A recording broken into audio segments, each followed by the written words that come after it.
যে ব্যক্তি গুনাহ করার সুযোগ পাওয়ার পরেও গুনাহ করে না, সে হয়ে যায় আল্লাহর ওলি। যে ব্যক্তি হারাম কাজ করার সুযোগ হাতের মুঠোয় পাওয়ার পরেও সে করে না, কার ভয়ে? আল্লাহর ভয়ে, এই ব্যক্তি হয়ে যায় আল্লাহর ওলি। সুবহানাল্লাহ বলবেন না? যে ব্যক্তি ইবাদত ছেড়ে দেওয়ার সুযোগ পেয়েও ছেড়ে দেয় না, এ হয়ে যায় আল্লাহর ওলি। রোজা রাখার সুযোগ পেয়েছে, রোজা রাখলো, দুনিয়ার মানুষ দেখার উদ্দেশ্য হলে সে রোজা রাখতে পারবে না, ঘরের মধ্যে ছিটকেনি মারে দিয়ে পেট ভরে পান্তা খাবে, কেউ দেখবে না। দেখবে কে? গলায় তৃষ্ণায় প্রাণ উষ্ঠাগত হচ্ছে, পানির ভিতরে ডুব দিয়ে মজা করে পানি পান করবে, কেউ দেখবে না। দেখবে কে? এই কারণে একটা রোজাদার রোজা নষ্ট করে না। এই কারণেই রোজা আল্লাহর কাছে বেশি দামি ইবাদত। আর রোজার মতোই দামি ইবাদত হবে ওইটা, ঘুষ নেওয়ার সুযোগ আছে, কেউ দেখবে না, মালিক দেখবে, ভয়ে নিলাম না, এটাও রোজা রাখার মতো দামি ইবাদত। চুরি করার সুযোগ আছে, পরে আছে সোনার দানা, নিয়ে পকেটে রাখলে কেউ দেখবে না, আমি লাখ লাখ টাকার মালিক, নেব না। আমার আল্লাহ বলেছেন চুরি চোর অভিশপ্ত, চোরের হাত কেটে যাও। যে অপরাধে হাত কেটে দিতে হয়, এত বড় অপরাধ আমি করবো না, আমার মালিক দেখবেন, করলাম না। আমার মালিক কয় তুই সোনা নিলি না, কিন্তু আমি আল্লাহ পাক অন্য রাস্তায় বৈধ পন্থায় সোনার চেয়েও দামি সম্পদের মালিক আমি তোমাকে বানাই দেব।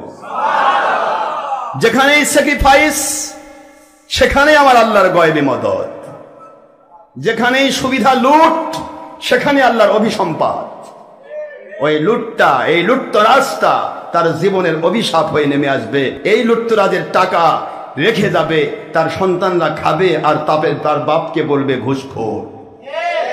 বাপ কবরে, বেটা কবে বাবা এত ঘুষ খাইছে রে, ব্যাংক ভরে টাকা রেখে গেছে।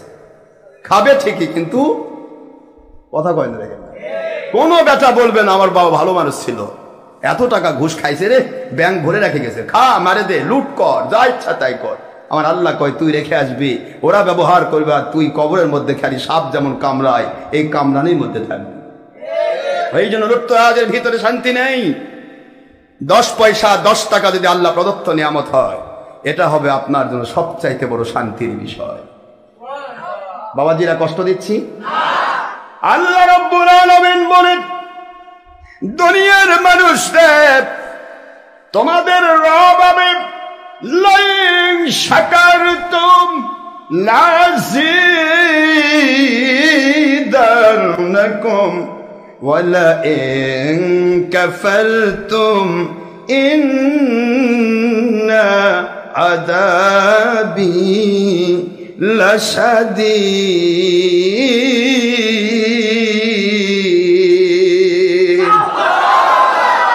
কোরআন শরীফের সূরাতুল ইব্রাহিম আলাইহিস সালাম 7 নম্বর আয়াত শরীফ আল্লাহ পাক বলেন আমার দেওয়া নিয়ামতের শুকরিয়া করো, যত শুকরিয়া করবে আমি আল্লাহ তোমার নিয়ামত বাড়ায়া দেব। শুকরিয়া করো, আমার নিয়ামতের শুকরিয়া যদি করো আমি নিয়ামত বাড়ায় দেব। কথাটা কার? এই পর্যন্তই বলেন লা আযীদান্নাকুম, লামে তাকিদ নুনে তাকিদ, double confirmation at this sentence. এই সেন্টেন্সের ভিতরে 2টা কনফার্মেশন। অবশ্যই অবশ্যই আমি আল্লাহ ওয়াদাবদ্ধ, তোমার সম্পদ আমি বাড়াই দেব, তোমার জীবনের সব নিয়ামত আমি বাড়াই দেব। আল্লাহর এই ওয়াদাটা কি সঠিক না? বলেন না কেন? তাহলে আমরা নিয়ামতের শুকরিয়া করি না বলেই আমাদের সম্পদ ধীরে ধীরে কমে যায়, বিপদগ্রস্ত হয়ে যায়।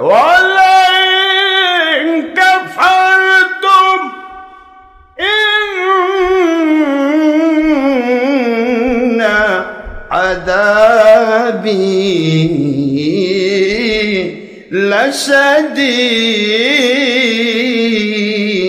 লাশাদীদ।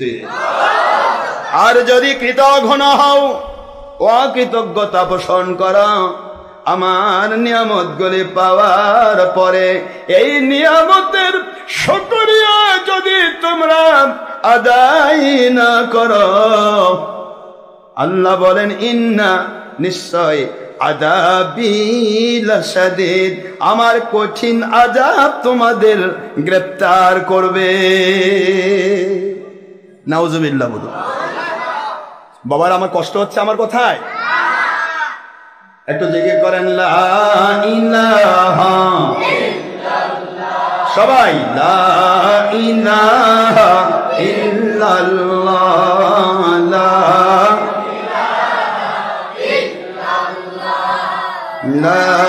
ইলাহা ইল্লাল্লাহ, লা ইলাহা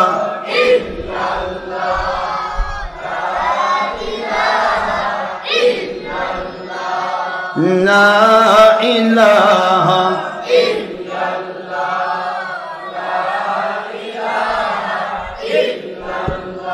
সুবহানাল্লাহ আলহামদুলিল্লাহ লা ইলাহা ইল্লাল্লাহ মুহাম্মাদুর রাসূলুল্লাহ, লা ইলাহা ইল্লাল্লাহ মুহাম্মাদুর রাসূলুল্লাহ, লা ইলাহা ইল্লাল্লাহ মুহাম্মাদুর রাসূলুল্লাহ সাল্লাল্লাহু আলাইহি ওয়াসাল্লাম। জিকির, ফিকির, দরুদ, সালাম এবং আল্লাহর নিয়ামতের শুকরিয়া, নেক আমল করার, গুনাহ করার সুযোগ পাওয়ার করে গুনাহ করে ছেড়ে দেওয়া, নেক আমল ছেড়ে দেওয়ার সুযোগ পেলে কেউ দেখবে না, আল্লাহ দেখবে, ভয় নেক আমল করা, পৃথিবীর মানুষের ক্ষতি না করে উপকার করা, মন্দ কাজ ছেড়ে দিয়ে ভালো কাজ করা, এসব কয়টাই হচ্ছে আল্লাহর ওলি হওয়ার সিফত। বলেন কি হওয়ার সিফত? অল্পে তুষ্টি। অল্পে তুষ্টি মানুষ যারা দেখবেন, এই পৃথিবীতে অসংখ্য মানুষ আছে যাদের জীবনীতে আমি দেখেছি মাসে 3,000, 4,000, 5,000 টাকা কামাই করে, পুরা সংসার দিব্যি হাসি খুশি মনে, হাসি খুশি মুখে তাদের সংসার চলছে। কষ্ট হয়, অল্প খাবার, ডাল ভাত, কেউ খায় পোলাও ভাত, ওরা খায় ডাল ভাত, কিন্তু ডাল ভর্তার মধ্যে যে মজা, পোলাও ওই মজা কেউ অনেকেই পায় না।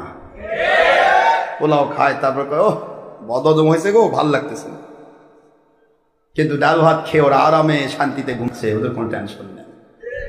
আল্লাহ কয় গরুর গোস্ত পাবি না, কি হয়েছে? ডালের মধ্যে গরুর গোস্তর ক্যালোরি ঢুকাই দিছে।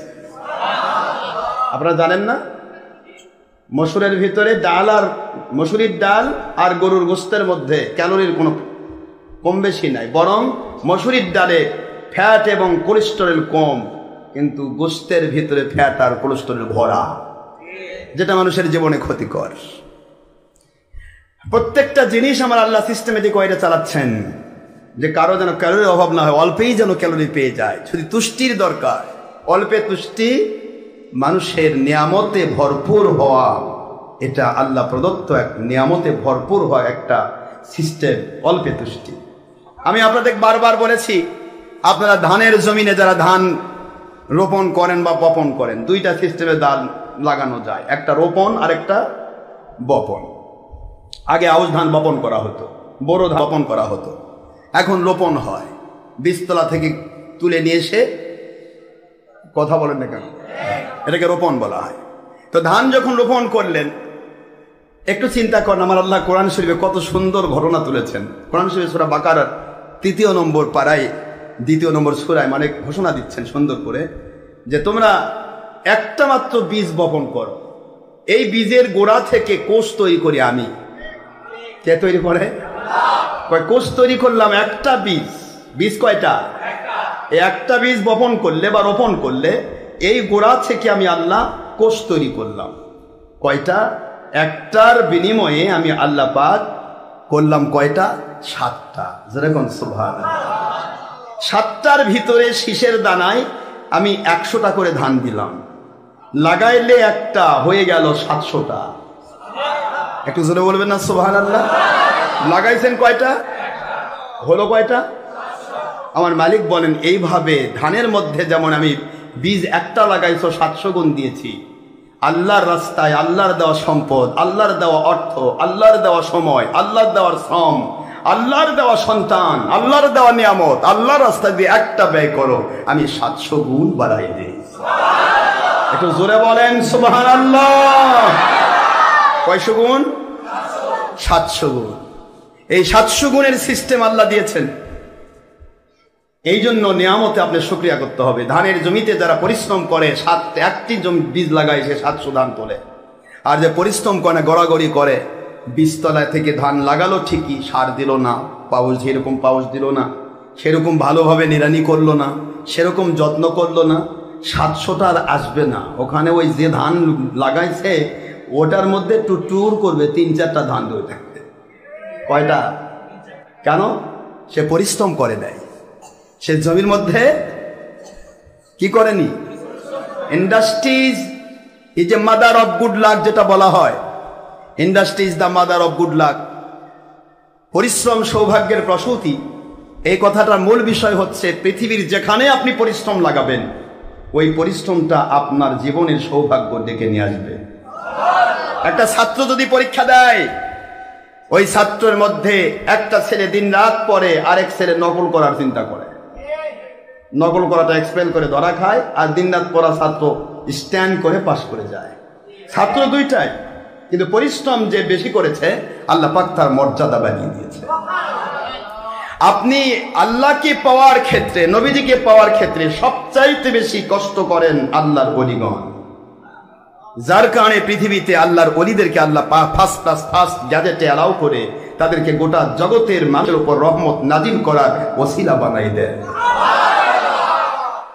পরিশ্রম ছাড়া পৃথিবীতে কেউ ওলি হতে পারে না। শুধু মুরগার রান খাবেন, যেই মুরিদ আসলো মুরগা নিয়ে আসলো, রান খাবেন, আর ওই খারেজিও আসলো, ওয়াহাবিও আসলো, বাতিল ফেরকা আসলো, 24 ফেরকা আসলো, সব ফেরকার সাথে লিয়াজো করে, ভাই আপনি ভালো ঠিক আছেন ভাই, পাইকারি খাচ্ছেন আর চলতেছেন, ওলি হওয়া যাবে না। চোরের মাল ভাঙ্গা হবে, কিছুই লাভ নেই।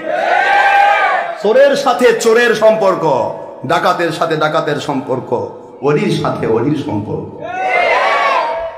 বাবাজিরা আমার, আল্লাহর শুকরিয়া করে ধানের জমিনে ধান লাগাইলেন। ধানের ভিতরে দুই প্রকার, দুইটা একই রকমের চেহারা, একটা সিপা আর একটা কথা করে ধান আছে না, সিপাটার নাম চিটা। কি? জবহাট নগর ভাষা পাতান, বিভিন্ন জায়গার ভাষায় চিটা ধান, যেটার ধানের মধ্যে কোনো চাল থাকে না। কি থাকে না? চাল থাকে না, চিটা। এই চিটা কেন হলো? অতৃপ্ত আত্মা। পৃথিবীতে এমন মহিলা পুরুষ আছে, দুনিয়ার সব পেয়েও তারা তৃপ্তি লাভ করে না। কথা বোঝেননি? দুনিয়ার সব পেয়েও তৃপ্তি লাভ করে না। একটা রিক্সাওয়ালার বউ যদি তৃপ্ত হয়, রিক্সাওয়ালার সাথে রিক্সার মধ্যে পদ্মার সাথে ঘুরে ফিরা করে চারদিকে দেখে খুশি হয়, আমার স্বামীর সাথে আমি ঘুরতেছি, কি মজা, আল্লাহ নিয়ামতে শুকরিয়া করে। আপনি কোটিপতি, মেলা টাকা কামাই করেছেন, আপনি এরোপ্লেনে নিয়ে বউনে ঘুরতেছেন, ওর মনে শান্তি নাই। বউকে এরা হলো, এটা জার্নি হলো, এটা জার্নি হলো, মানে 5 লাখ টাকা তার মধ্যে ব্যয় করলেন, কিন্তু সে খুশি হতে পারছে না। অথচ রিক্সাওয়ালা রিক্সায় চলে 1.5 টাকা খুশি, 1.5 টাকা দিয়ে তার বউকে খুশি করে ফেলেছে। কথা বলছেন না কেন জোরে? কেন এটা হচ্ছে আপনার? কেন হচ্ছে? কারণ আমাদের তৃপ্তি নেই। তৃপ্তি যে শরীরে নেই, যে আত্মার ভিতরে তৃপ্তি নেই, সে গোটা দুনিয়ার সব নিয়ামত তাকে ডুবে দেন, সে শান্তি পাবে না। শান্তি তার কপালে জুটবে না। তার তো অন্তরেই শান্তি নাই, সে কি পাবে? যার অন্তরে শান্তি আছে, সপ্তাহে একবার গোস্ত খেলে, আল্লাহর নিয়ামত খাইলাম গো, কি মজা। আর যার তৃপ্তি নেই, প্রতিদিন গোস্ত, তাকে ভাই এলাকে খায় নাকি মানুষ? পাক মেরে ফেলে দেয়, বিড়াল খায় আনন্দ করে। কথা বলছেন না কেন? কুকুর খায় আনন্দ করে, কিন্তু মানুষ শান্তি পায় না, কারণ অতৃপ্ত আত্মা। বলেন না কেন? কি আত্মা?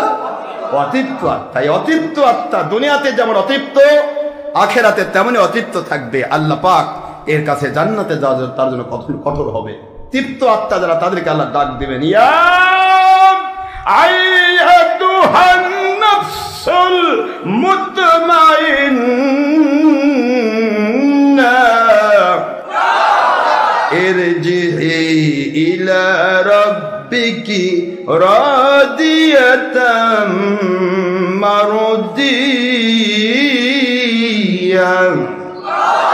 ফাদখুলি ফি ইবাদি ওয়াদখুলি জান্নাতি।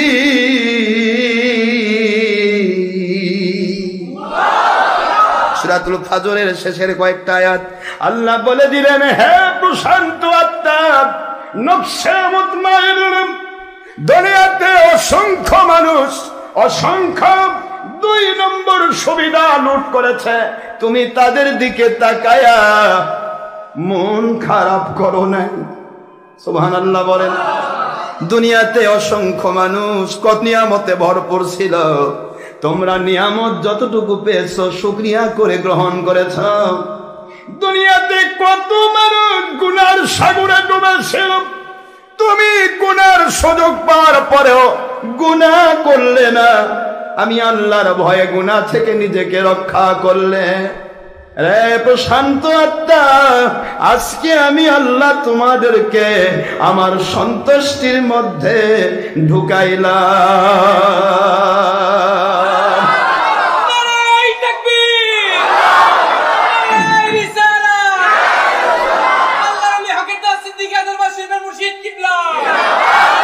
ইরজিই ইলা রাব্বিকি রাদিয়াতাম মারদিয়া,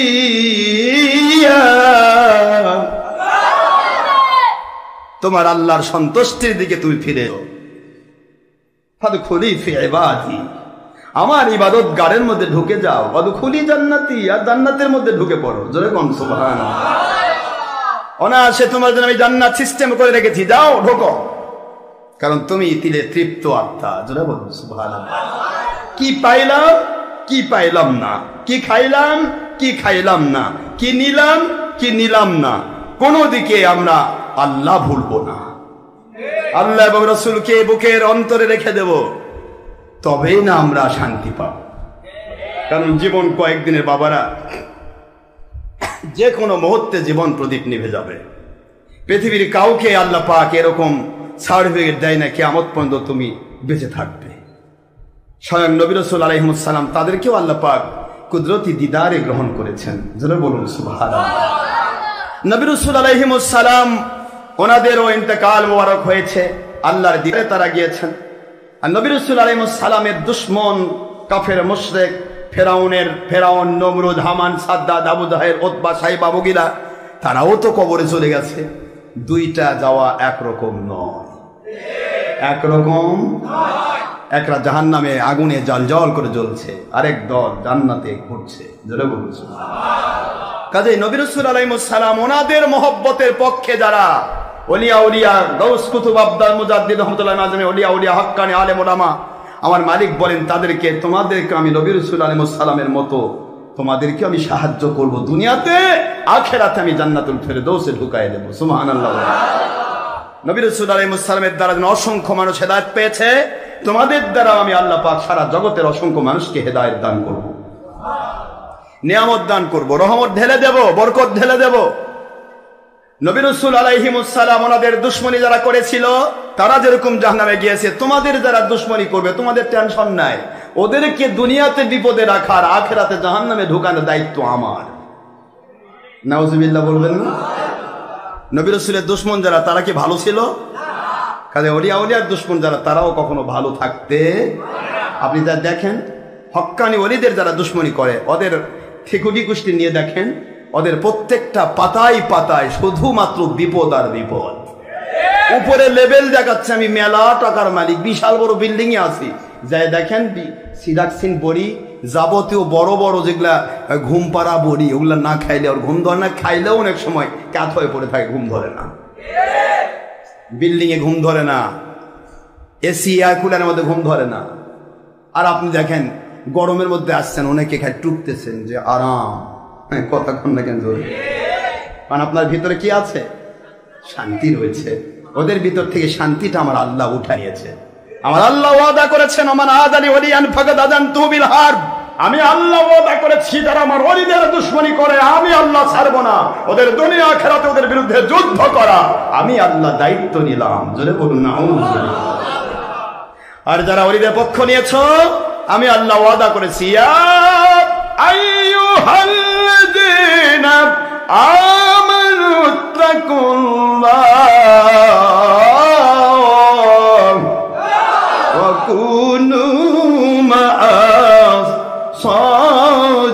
কি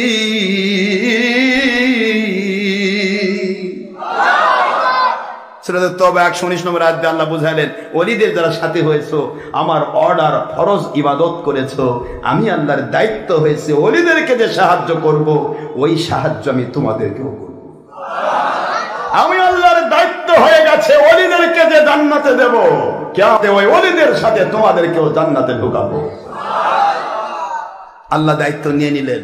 দুইটা দায়িত্বই আল্লাহর। কয়টা দায়িত্ব? ওলির দুশ্মনদের বিরুদ্ধে যুদ্ধ করাও আল্লাহর দায়িত্ব, ওলির মহব্বতের মানুষদেরকে মহব্বত করে তাদের উপর রহমত ঢেলে দেওয়া আর আখিরাতে জান্নাত দেওয়ার দায়িত্ব আল্লাহ নিয়েছেন। একটু জোরে বলুন সুবহানাল্লাহ। ধানের জমিতে দুই প্রকার ধান। কয় প্রকার? এক প্রকার ধান,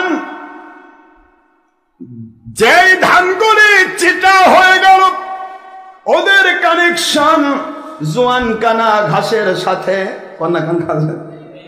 জোয়ান কানা ঘাস যেরকম তৃপ্ত নয়, শুধু ক্ষতি করে অভ্যস্ত, ধানের মতো চেহারা কিন্তু ধান জন্মাবে না।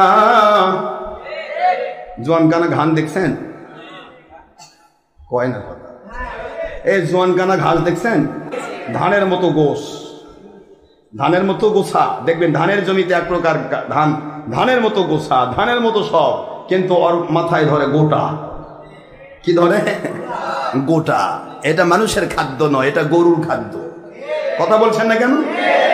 কিন্তু ধানকে খুব বিরক্ত করে জোয়ান কানা, ধানকে বিরক্ত করে। ধান তুই কে ভাগ? কে রে ভাই জোয়ান কানা কি কোস? কয় আমিও তো এরকম, তুই সেরকম, বরং তোর চেয়ে আমি মোটা তাজা। এই ধানের জমি তো আমার। ধান কয় বারিস না, আমি জমিতে আসি বলে তোমার মালিক সার দেয়, তুই খায়া মোটা হোস।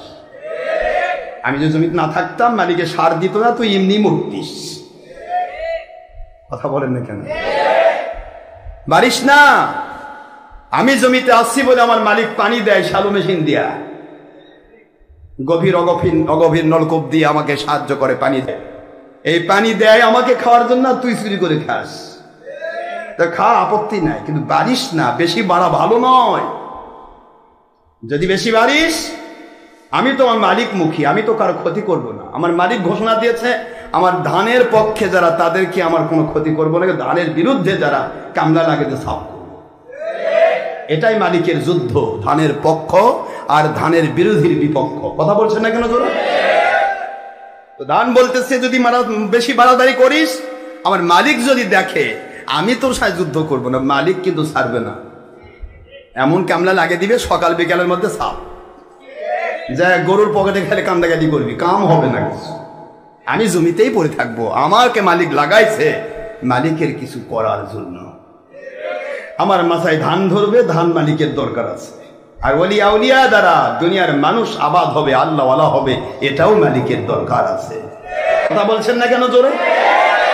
সুতরাং বাড়াবাড়ি করো না, বাড়াবাড়ি করলে আমার মালিক কিন্তু তোমাকে ছাড়বে না। কথা বোঝেননি?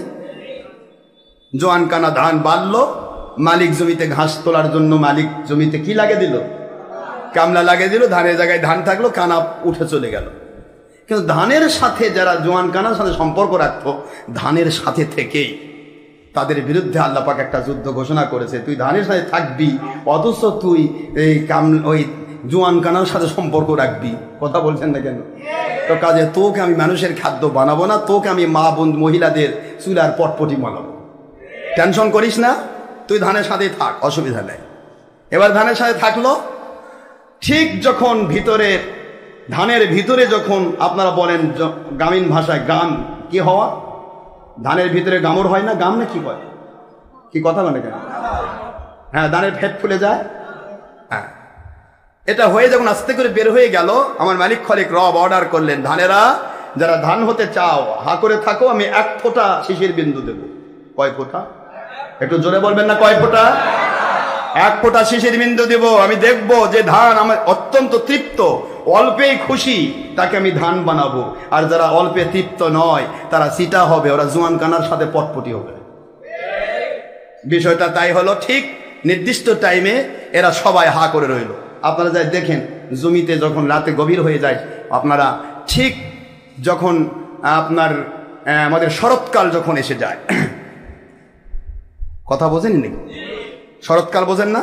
এই যে ভাদ্র আশ্বিন মাস শরৎকাল নাকি? আশ্বিন মাসের দিকে দেখবেন যখন ধান উঠে গিয়েছে, ঠিক জ্যোৎস্না রাতে যাবেন, রাতের বেলা, রাতের গভীরে যাবেন, দেখবেন প্রত্যেকটা ধানের মাথা ফাটা। প্র্যাকটিক্যাল করবেন, দেখবেন দেখি প্রত্যেকটা ধানের কি ফাটা। দিনের বেলা কিন্তু ফাটা থাকবে না, রাতের বেলা কি হয়ে গেছে? মাথা ফাটা হয়ে গেছে, মাথা আস্তে করে ফাটে গেছে। মালিক খলিক রব শিশিরকে অর্ডার করলো প্রত্যেক ধানের মধ্যে 1 ফোঁটা ঢুকাবি, বেশি না, একটা। মালিকের অর্ডার শুনলো, আস্তে করে শিশির বিন্দু প্রত্যেকের পেটে 1 ফোঁটা করে ঢুকলো। আমার মালিকের রহমত শান্তি বরকত নিয়ে যেটা ধান হবে অল্পে তৃপ্ত, এ আস্তে করে 1 ফোঁটা পেয়ে মুখটা বন্ধ করে দিল। আর যেটা তিতা হবে ও হা করে থাকলো, আরো 1 ফোঁটা খাবে, মানে পেট ভরে নাই। কথা বলছেন না কেন? এ ধরনের মহিলা পুরুষ আছে না নাই? কথা বলছেন না কেন? আছে না নাই? আরো খাবো, আরো দাও। আমার আল্লাহকে আর দিব না, তুই সিটার পজিশনে যাবি, আমি যা দিয়েছি ওটা নিয়ে খুশি হ। আশেপাশে কে খাইলো না, কত ফেরাউন কত নমরুদ সারা জগৎ দখল করেছে মেলা, সেটা যদি সংগ্রহ করতে চাস তাহলে তুই বিপদে পড়বি। ওরা দুনিয়ায় খাচ্ছে, ওরা অনাদিকাল জাহান্নামে থাকবে। আর দুনিয়ায় অল্প খা, অনাদিকাল তোকে আমি জান্নাতুল ফেরদৌসের মেহমান বানাবো, আসমান জমিনের পুরা জগতের বাদশাহী দান করবো। তোমাকে যে জান্নাত দিব, আর দুহা কারদিস সামাওয়াতি ওয়াল আরদ, তোমাকে যে জান্নাত দেব সে জান্নাতটা আসমান জমিনের সমান।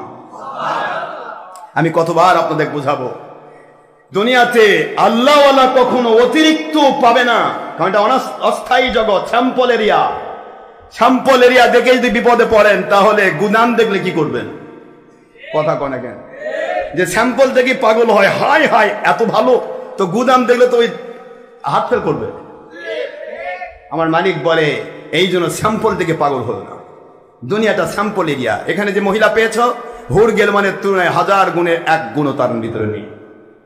তোমাকে এই এলাকায় যে এখানে যে নিয়ামতগুলি দেওয়া হয়েছে, জান্নাতের কোন নিয়ামতের সাথে তার কোনো তুলনা দেওয়া যাবে না। সুবহানাল্লাহ বলবেন না? তো কাজে তুমি সেটা নিয়ে যদি পাগল হয়ে যাও তাহলে তুমি অনাদি অনন্তকাল কি নেবে? ধান মুখ বন্ধ করে দিল।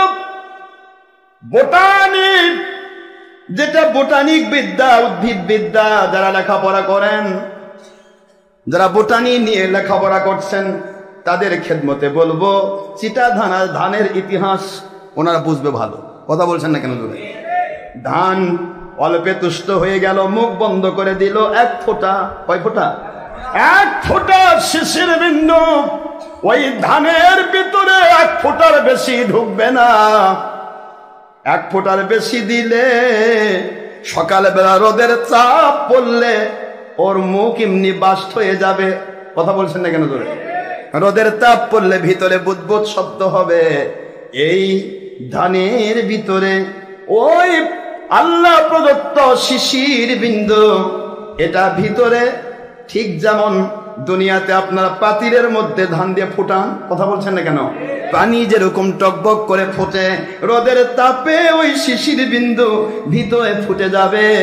1 ফোঁটার বেশি দিলে ধানের মধ্যে অতখানি জায়গা নাই। কথা বলে না কেন? বিন্দু, শিশির বিন্দু 1 ফোঁটা দিয়ে একটা চাল হবে। 1 ফোঁটার বেশি খাবার চালে কি ধান পাবে? ও তো রাখতে পারবে না। আল্লাহ কেন দেবে?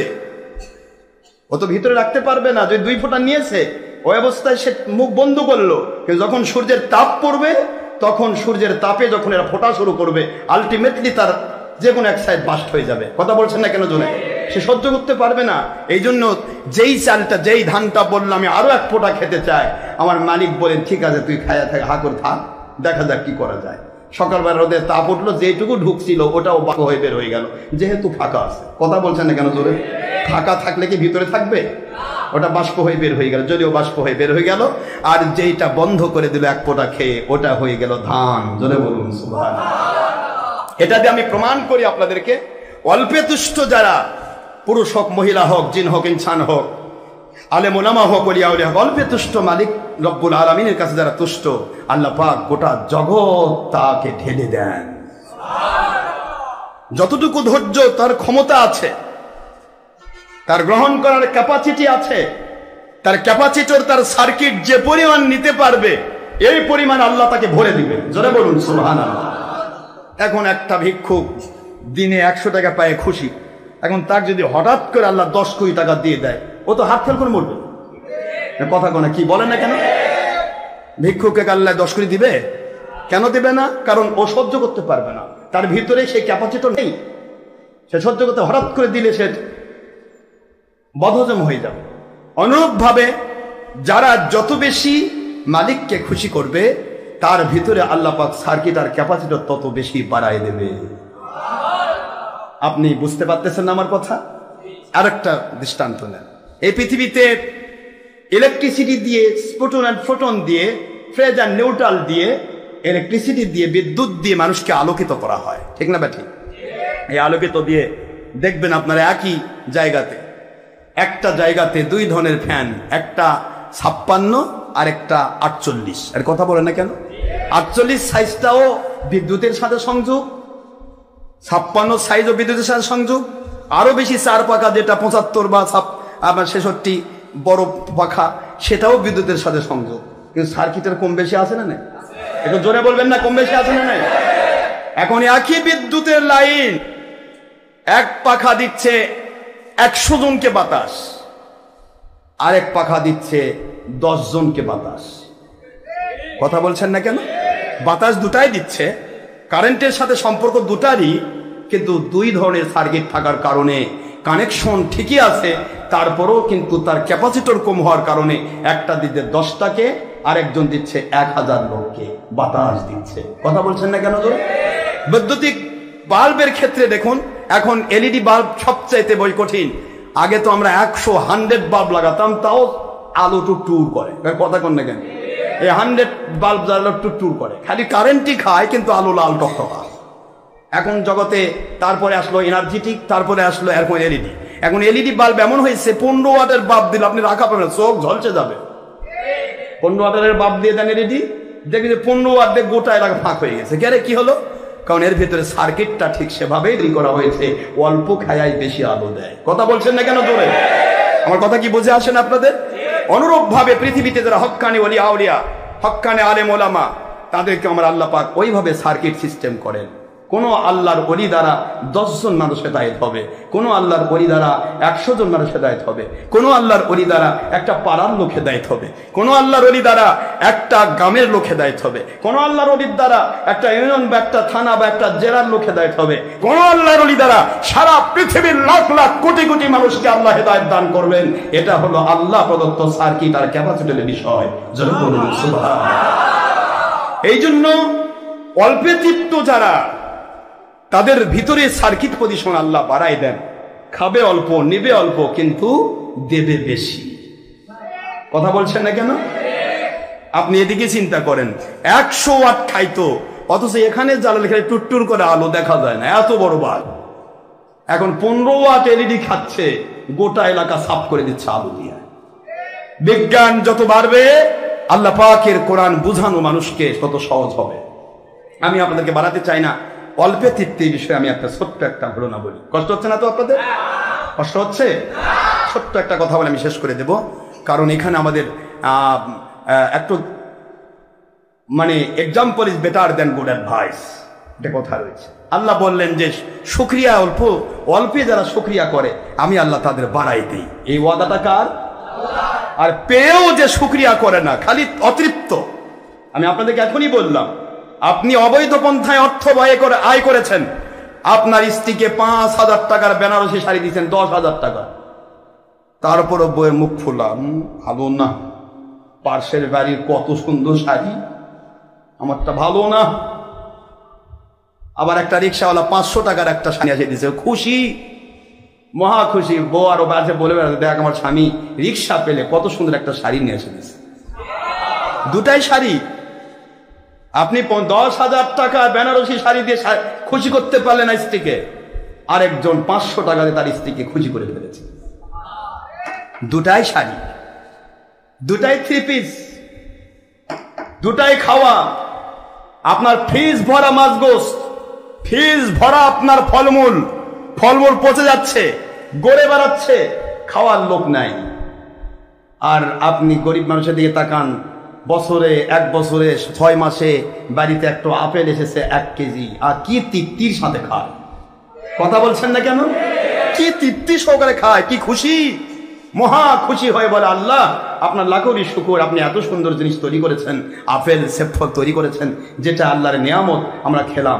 অবশ্য ওই আপেল বড় লোকের বাড়ি গড়ে বেড়াচ্ছে, কেউ খায় না, গড়ে বেড়ায়, খালি গড়ে বেড়ায়, তৃপ্তি নেয়। কথা বলেন না কেন? জোরে একই আপেল তৃপ্তি দিচ্ছে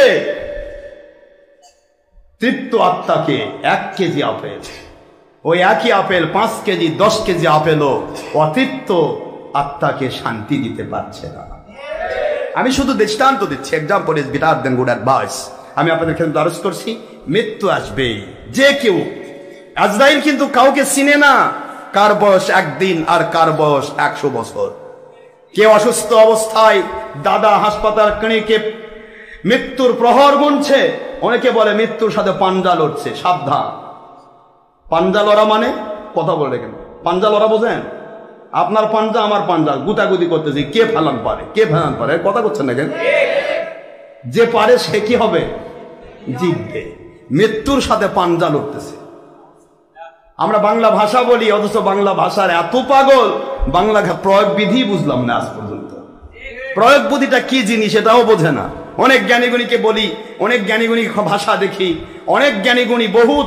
আমি সাংবাদিকদের সাংবাদিকতা আমি শ্রদ্ধা করি, আমি নিজেও একজন ইন্টারন্যাশনাল সাংবাদিক, সাংবাদিকদের শ্রদ্ধা করি।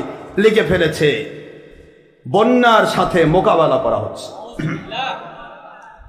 আল্লাহ প্রদত্ত, আল্লাহর পক্ষ থেকে দেওয়া আযাব আর গজবের মোকাবেলা করা সম্ভব?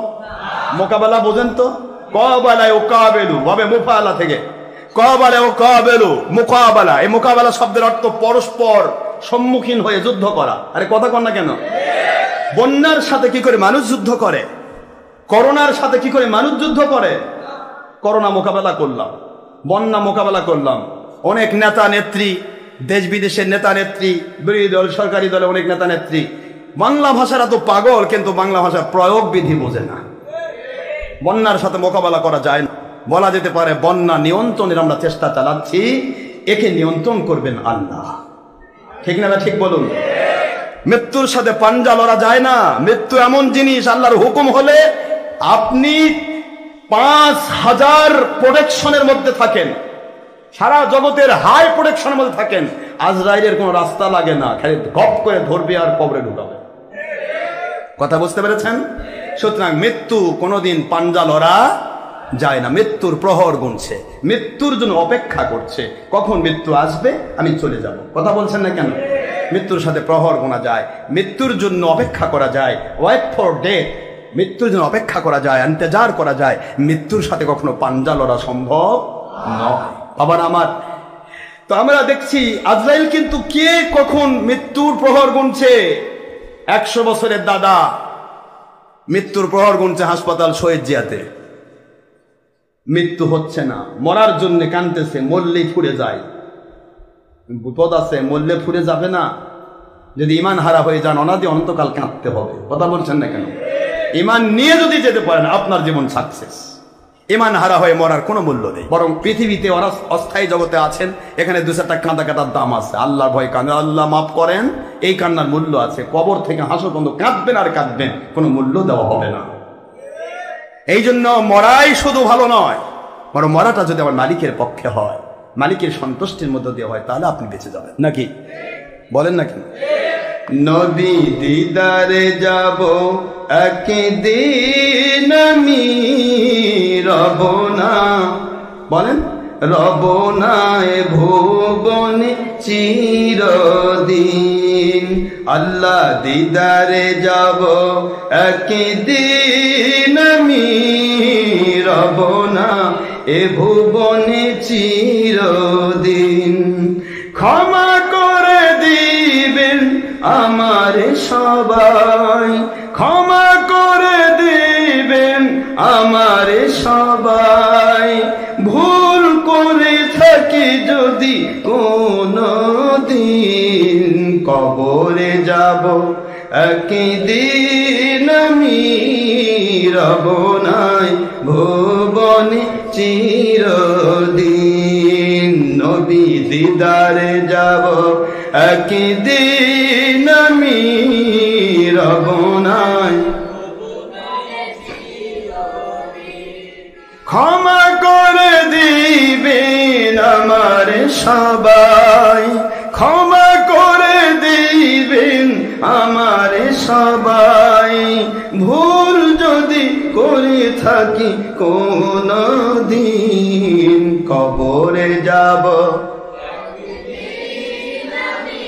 নবী দিদারে যাব একদিন আমি আল্লাহ দিদারে যাব একদিন আমি রব নাই ভুবনে চিরদিন, রব নাই ভুবনে।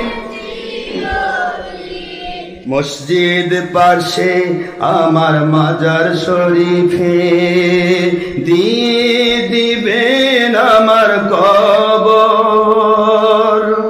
বলেন মসজিদ পাশে আমার মাজার শরীফে দিয়ে দিবেন আমার কবর। দুনিয়ার সবাই ভুলে যাবে, বলুন দুনিয়ার সবাই যাবে ভুলে, রাখবে না জানি কোনো খবর। মসজিদ পাশে আমার মাজার শরীফে দিয়ে দিবেন আমার কবর। বলুন মসজিদ পাশে আমার মাজার শরীফে দিয়ে দিবেন আমার কবর। দুনিয়ার সবাই যাবে ভুলে, রাখবে না জানি কোনো খবর। পড়বে কে মনে আমার কথা, পড়বে কে মনে আমার,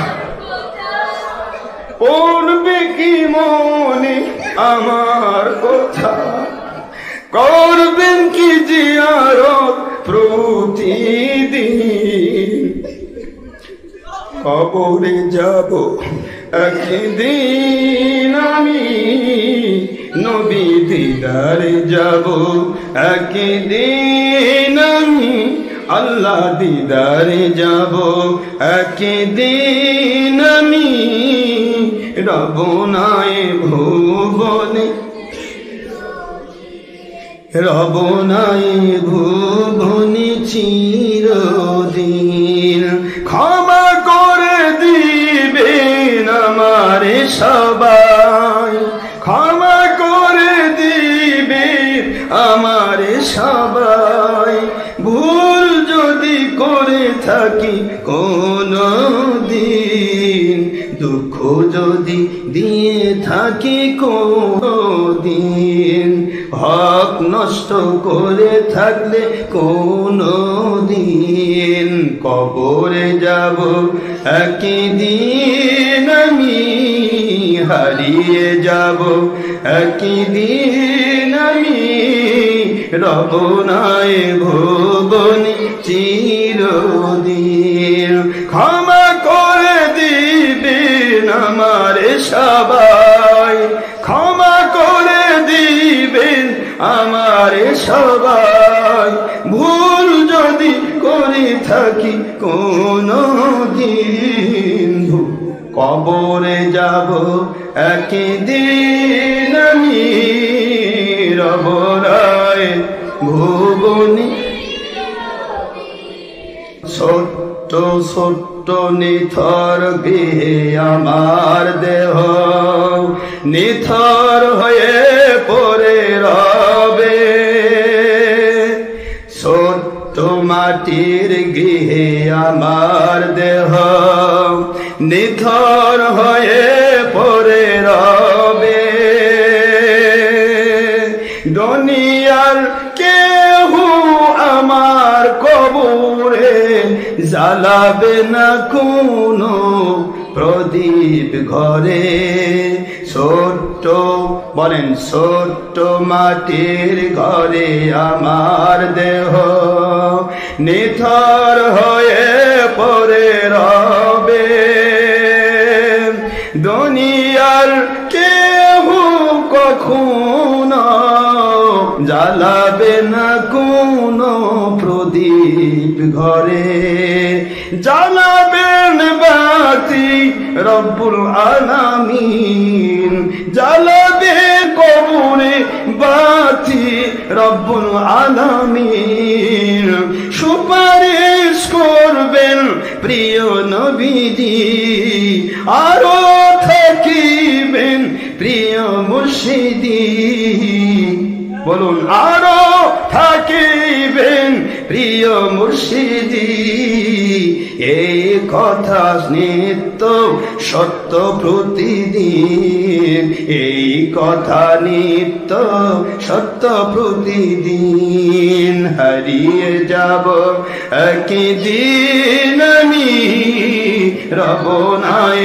ভুবনে চিরদিন নবী দিদারে যাব একদিন আমি রব নাই ভুবনে চিরদিন আল্লাহ দিদারে যাব একদিন আমি রব নাই ভুবনে চিরদিন ক্ষমা করে দিবেন আমার সবাই ক্ষমা করে দিবেন আমার সবাই ভুল করে থাকি যদি কোনো দিন হারিয়ে যাব একদিন আমি রব নাই ভুবনে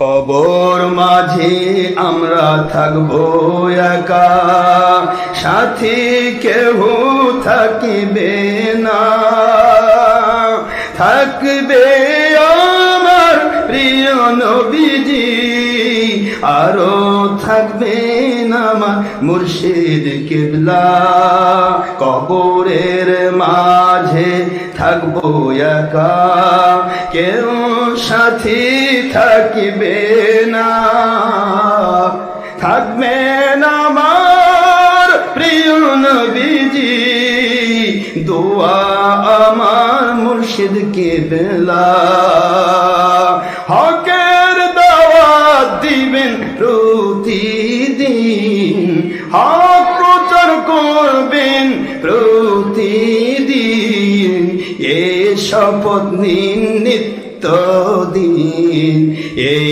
শপথ নিন নিত্যদিন এই ঈমান আকীদা ভেজাল বিহীন এই ঈমান আকীদা ভেজাল বিহীন বাকি সব কিছুই ভেজাল বেদিন বাকি সব কিছুই ভেজাল বেদিন হারিয়ে যাব নবী দিদারে যাব একদিন আমি বলুন আল্লাহ দিদারে যাব একদিন আমি রব নাই ভুবনে চিরদিন ক্ষমা করে দিবেন আমার সবাই ক্ষমা করে দিবেন আমার সবাই ভুল করে থাকি যদি কোনো দিন দুঃখ যদি দিয়ে থাকি কোনো দিন হক নষ্ট করে থাকি কোনো দিন হারিয়ে যাব নবী দিদারে যাব আল্লাহ দিদারে যাব আমি কবরে যাব একদিন আমি রব নাই ভুবনে চিরদিন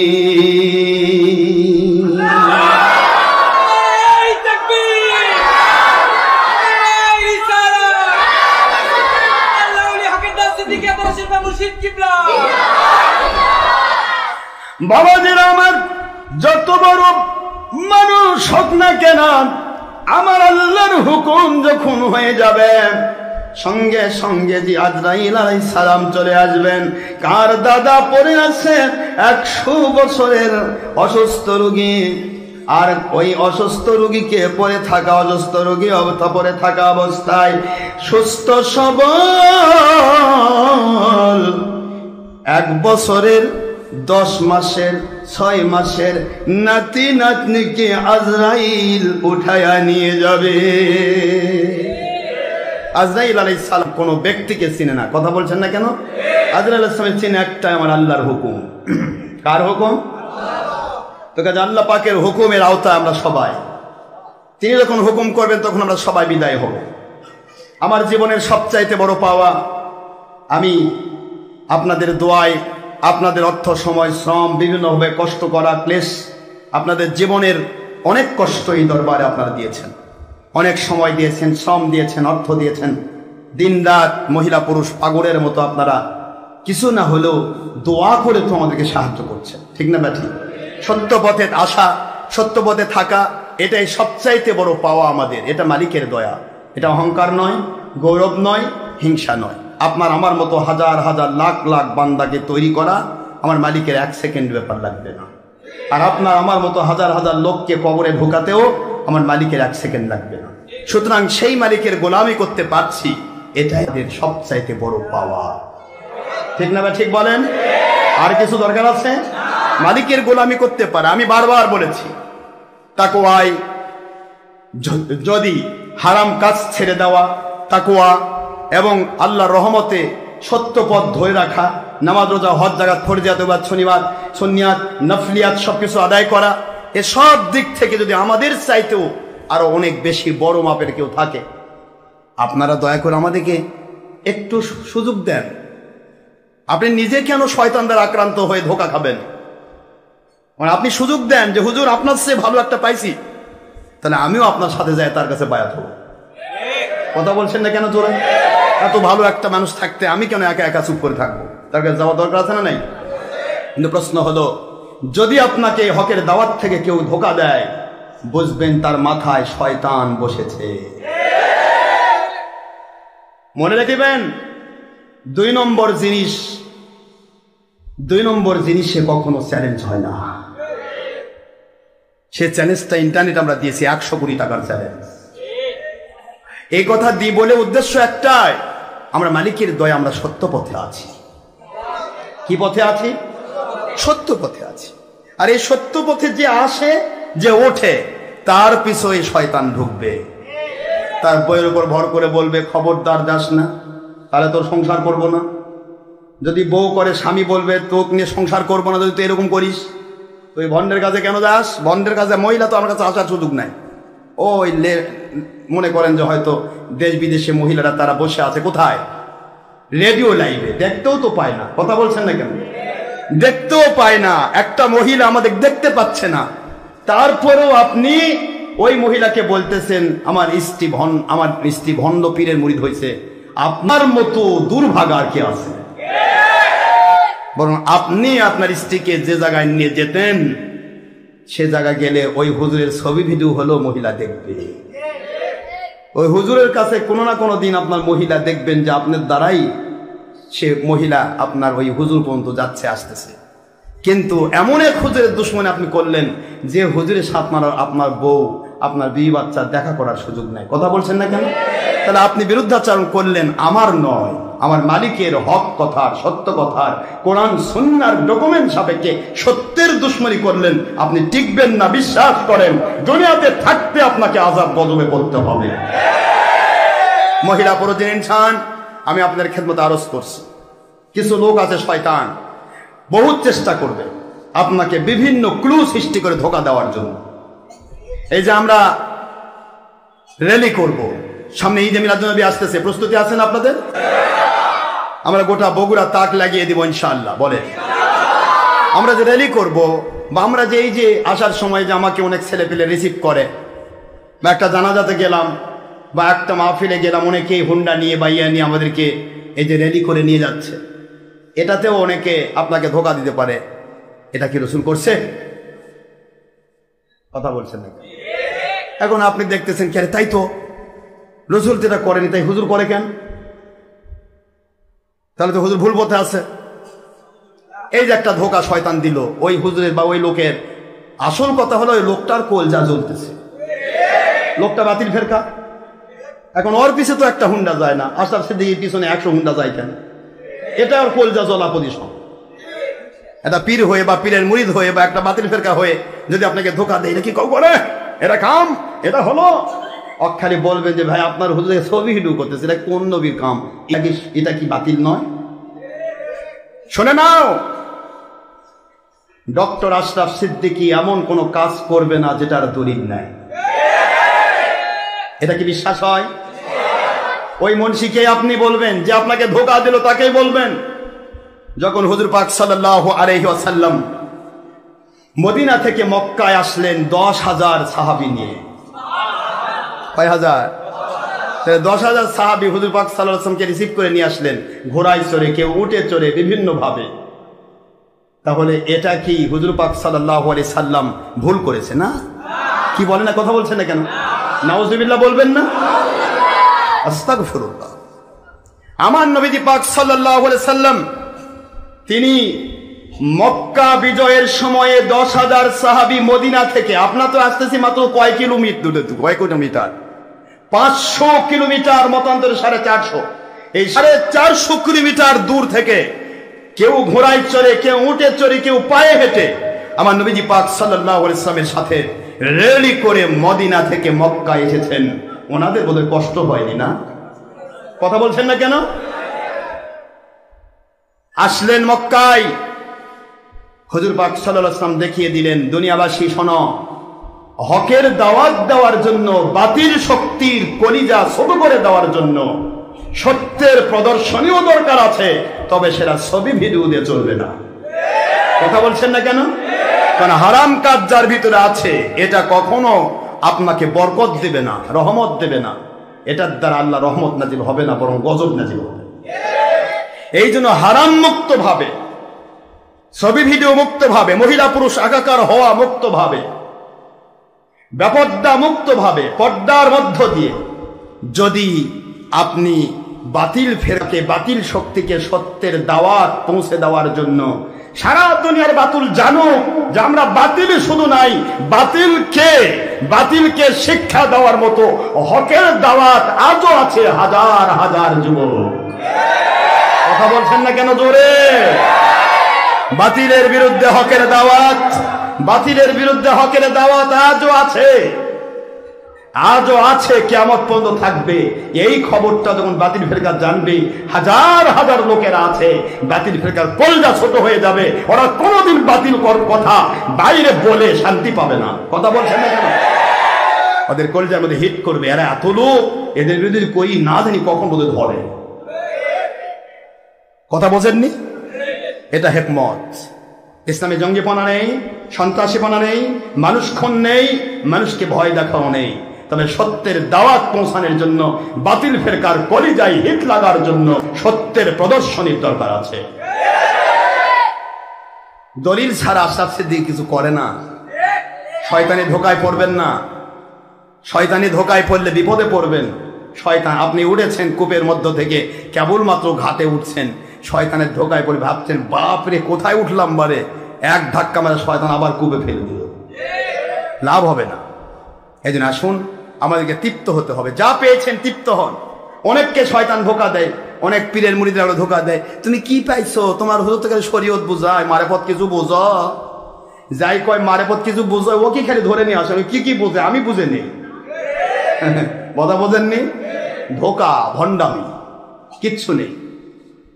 কাশনাথপুরে একজনের কাছে শুনলাম, এক পীরের মুরিদ নাকি কইছে কলব জারি হওয়া লাগে, মানে এখানে গরম হয়। কথা কন না কেন? কলব বলে জারি হয়, মানে বুক বলে গরম হবে, এখানে দিলে গরম অনুভব হয়। আমি আমার আল্লাহর কোরআনের বাইরে কি এদের তরিকত? আলা বিযিকরিল্লাহ,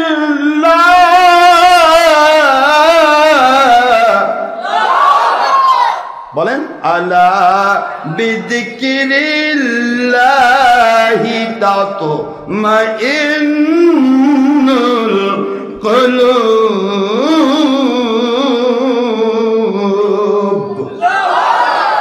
সূরাতুর রাদ আয়াত শরীফ নম্বর 28।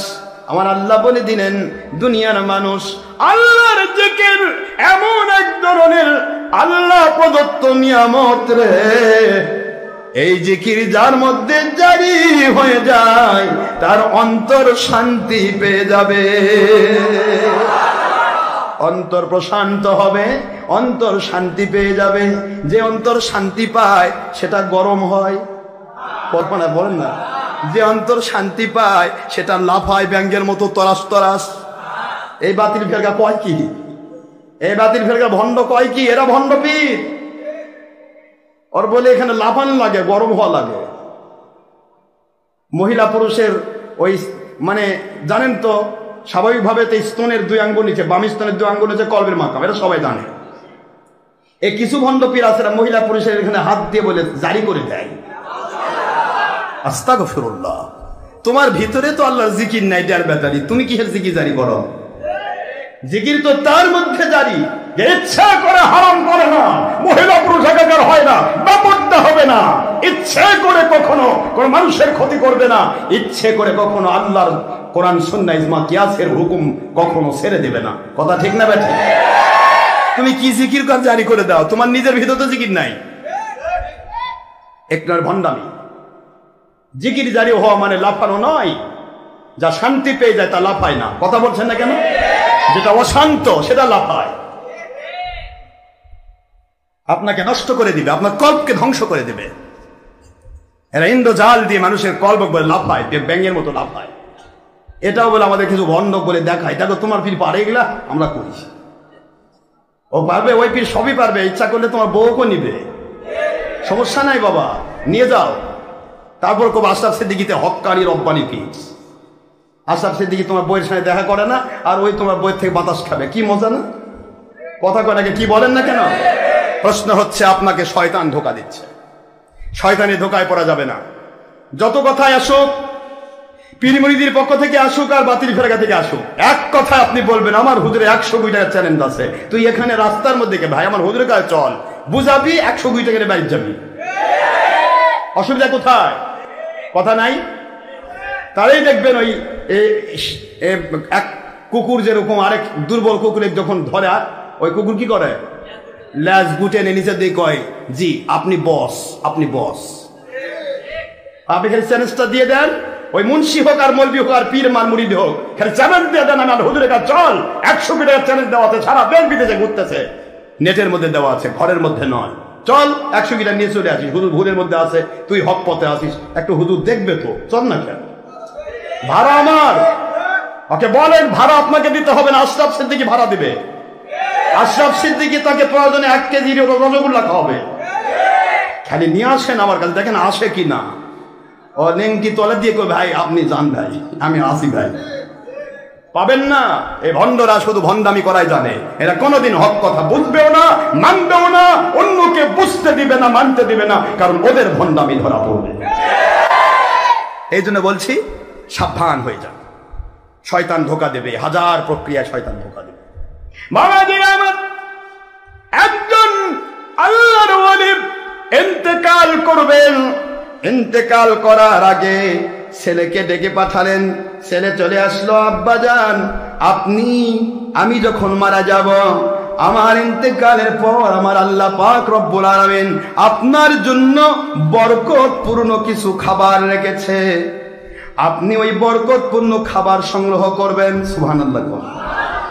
ছেলেটিকে বলা হলো, বরকতপূর্ণ ওই খাবারটা দিতে গিয়া আপনার প্রতি পরীক্ষা করা হতে পারে, আপনি কি লোভী কিনা, কি আপনার মধ্যে তৃপ্তি আছে কিনা, আপনি বেশি চান না অল্পে তৃপ্ত, পরীক্ষা করা হতে পারে। বাবা প্রত্যেকটা ক্ষেত্রে একটা মাত্র চিন্তা করবেন, স্বপ্নের ভিতরেই যখন আপনি দেখবেন ওই আল্লাহ প্রদত্ত নিয়ামত, তখন আপনি প্রশ্ন করবেন, এই নিয়ামত আল্লাহ প্রদত্ত যদি হয়ে থাকে তাহলে এর মধ্যে বরকত আছে কিনা, বরকত থাকলে আমি গ্রহণ করব, বরকত না থাকলে আমি গ্রহণ করব না।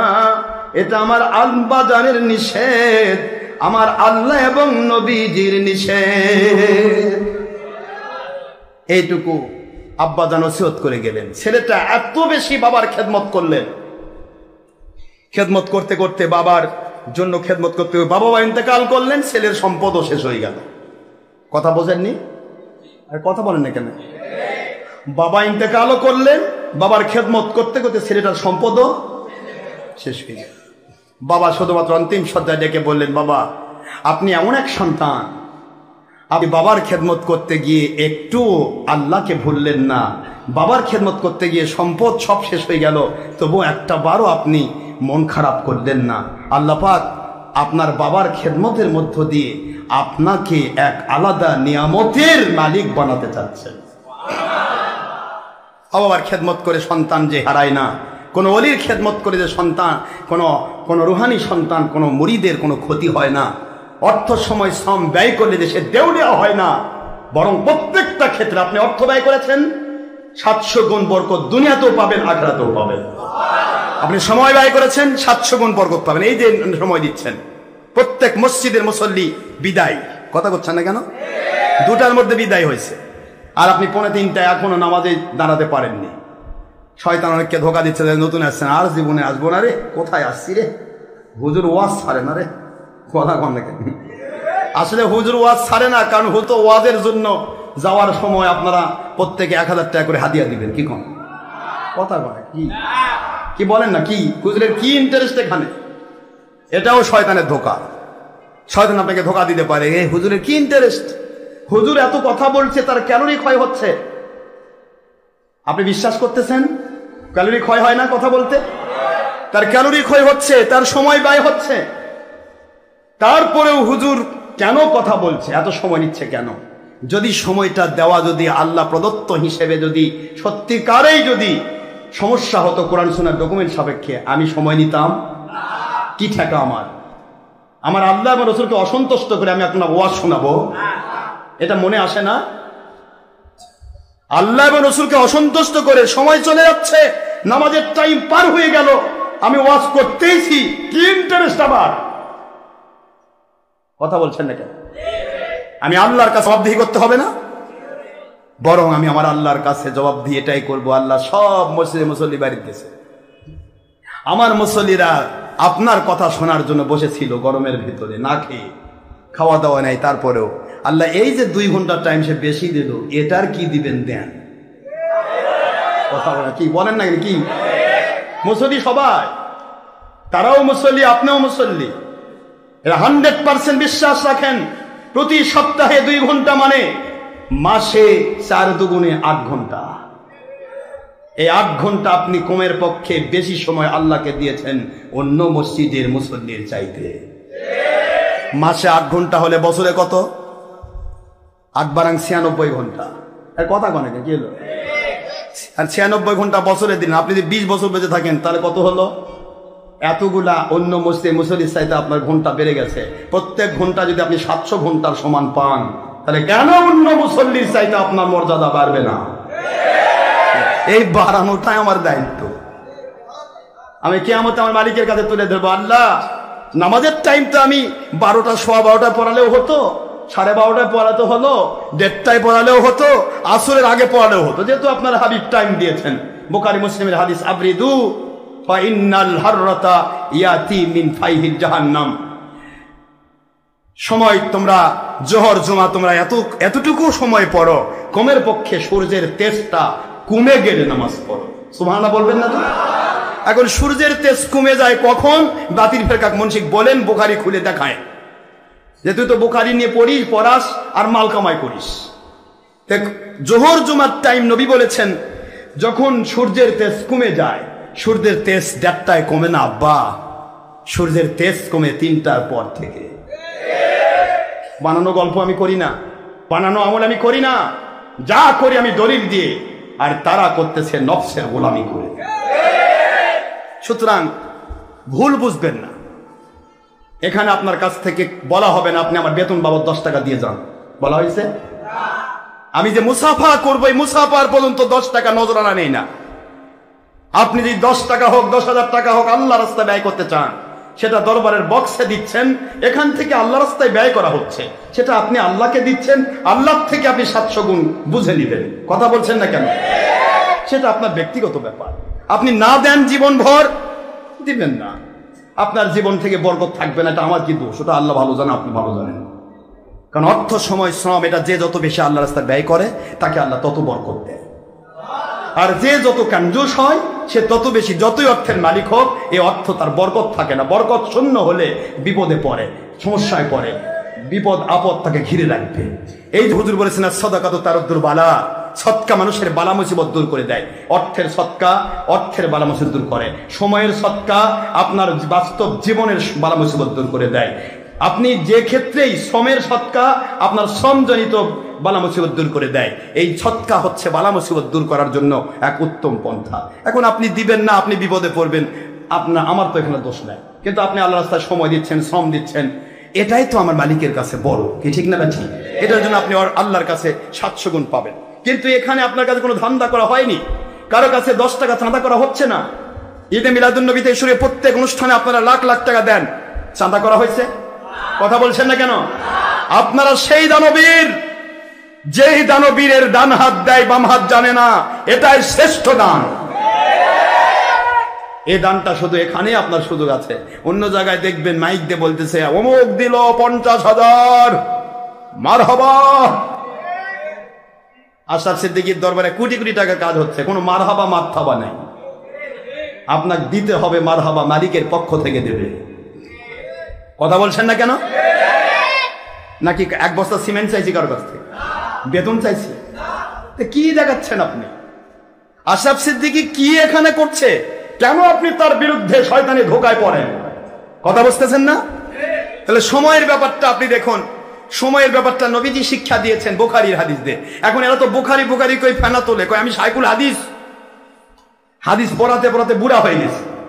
আল্লাহ কয় তুই বুড়াই হয়েছিস, কিন্তু মানে বুড়া হসনি, খালি মাল কামায় বুড়া হয়েছিস। কথা বোঝেননি? শাইখুল হাদিস ফিল মাল, কথা কয় না কেন? শাইখুল হাদিস ফিল আমওয়াল নয়, আমাল নয়। আমালের দিক থেকে যদি শাইখুল হাদিস হতো, তাহলে আমার একটা কথার ভুল ধরা ক্ষমতা কোনো বাতিল ফেরকার নাই।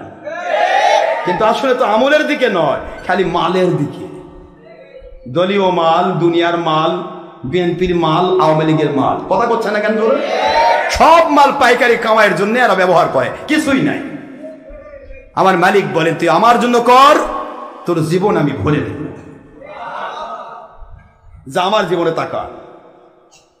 অনেকে অস্থির হয়ে যায়, অনেক বাতিল ফেরকা অস্থির হয়ে যায়, কি ভিক্ষাও করে না, কারো কাছে চাঁদাও করে না, রাস্তায় দাঁড়িয়ে তো মাইকিংও করে না, কোটি কোটি টাকা পায় কই? কথা বলছেন? অনেকে পাগল হয়ে যায়। আমি বলি কিছুই লাগে না, তোমরা যখন আওয়ামী লীগ বিএনপি করো ওখান থেকে যখন মাল পাও, আমি আমার মালিকের দল করি, আমার মালিক আমাকে মাল দেয়। ও চোখ তোমার আছে, দুনিয়া রাজা বাদশারা মাল দিতে পারে, ওই চোখ তোমার। আর রাজা বাদশাকে যারা চালায় যে আল্লাহ, যে আল্লাহর হাবিব, আল্লাহর হাবিব আর আল্লাহ আমাকে চালান, সুতরাং আমারও অভাব নেই। কথা বলছেন না কেন জোরে? অভাব নেই। আমার 10 লক্ষ মুরিদ যদি থাকে, এই 10 লক্ষ মুরিদের কার জীবনে কি দিয়ে আল্লাহ বরকত দিবেন, এটা মালিক সিস্টেম করে রেখেছে। এই অমুকের বেটা, কি অমুক দরবারে যে সদস্য হয়েছিস, দরবারে 20 টাকা কাজ হচ্ছে, তুই কি বরকত শূন্য হয়ে মরবি, বখিল হয়ে জাহান্নামে যাবি? যা 10,000 টাকা নিয়ে যা দিয়ে আয়। ওটা ওখান থেকে বাজেট হবে আপনার কলবের মধ্যে। আপনি ওখানে কবেন এই কবে দিব, কবে দিব পারে, যাওয়া লাগতে পারে, অত হুজুর একদিনও চাইনি। কথা বলছেন না কেন? দেখেন যে আপনার পকেট থেকে চলে আসতেছে টাকা, যে আসলো 10,000 এদিকে দিছেন, ওইদিকে 7 10 70,000, 700 গুণ আপনার জীবনে আল্লাহ পাক বরকত দিয়ে ভরে দিয়েছে। কোনদিন মেহমান আসলে যেমন বাড়িতে আপনি মুরগি খাওয়াচ্ছেন, গরু খাওয়াচ্ছেন, এটা খাওয়াচ্ছেন, মেহমানদারি করছেন, মেহমানদারি করে বাড়িতে কোনদিন অর্থের কম হয় না, যদি সেই মেহমানটা আল্লাহওয়ালা হয়। মেহমানদারি করে যেমন মানুষের অভাব হয় না, আল্লাহর রাস্তায় সময়, শ্রম আর অর্থ ব্যয় করেও তার অভাব থাকে না, বরকতে ভরে যায়। মেহমানের ভাগ্যের খাবার খেয়ে যায়, আর আপনার বাড়িতে বরকত ঢেলে দিয়ে যায়। সুবহানাল্লাহ বলবেন না মুসলমান? আপনি আল্লাহ রাস্তায় অর্থ সময় শ্রম ব্যয় করছেন, আপনার বাড়িতে আল্লাহ পাক বরকত দিয়ে ভরে দিবেন। এ দায়িত্ব আল্লাহর। সুতরাং এখানে তো কোনো ধান্দাবাজি নেই কারো কাছে চাওয়ার পাওয়ার। বাবা 10 ব্যাগ সিমেন্ট দেন, মেলা কাম হচ্ছে বাবা দেন বাবা, কইছি 10 ব্যাগ দিল একজন, মার হাবা অমুক 10 ব্যাগ দিছে, অমুক 100 ব্যাগ দিছে। এই মার হাবা শুনে গোটা মসজিদ লাফায় উঠলো, হাজার হাজার ব্যাগ সিমেন্ট উঠলো, ব্যয় হলো 1000, আর আরো 2000 ব্যাগ সিমেন্ট লাভ হলো, বিক্রি করে মাল পকেটে ঢুকলো। এরকম পিসাব নাকি আপনাদের হুজুর? আজও আমি কারো কাছে 1 ব্যাগ সিমেন্ট চাইনি, আজও আমি কারো কাছে একটা ফ্যান চাই। তারপরে আপনারা অনেকেই সিমেন্ট দিয়েছেন, ব্যাগ দিয়ে ফ্যান দিয়েছেন, আপনারা অর্থ দিয়েছেন, কথা বলছেন না কেন? দিয়েছেন, কিন্তু আপনার ডান হাত দিয়েছে, বাম হাত জানে না। আমার মালিক বলেন এই দান আমার কাছে উত্তম দান। আমার বাবাজিরা, যা উত্তম তা এখানে পাবেন, এখানে উত্তম যেটা সেটাই পাবেন। আমরা উত্তমটাই করছি। কষ্ট হয়েছে আপনাদের? শেষ করে যাব বলে দেয়, ছেলেটা বাবা মারা গেল, কি হলো বলেন, একটু বলেন না। বরকত কাকে বলে? বাবা ছিলেন আল্লাহর ওলি, এই ওলির খেদমত করলে উপরে দেখা যায় মাল নাই, ভিতরে আমার আল্লাহ বরকত দিয়া ভরে দেন, রহমত শান্তি দিয়া ভরে দেন। এইটাই আমার মালিক প্রদত্ত নিয়ামত। ছেলেটির ভিতরে এত শান্তি বিরাজ করতেছিল, ছেলেটি আব্বাজানকে বলেন, আব্বাজান আপনার খেদমতে আরজ করব, আমার সকল সম্পদ শেষ হয়ে যাক, কিন্তু আমার ঈমান আমল নিয়ে আমি আমার বাবা আল্লাহর ওলির খেদমত করে অনাদি অনন্তকাল আমার আল্লাহকে সন্তুষ্ট করতে চাই।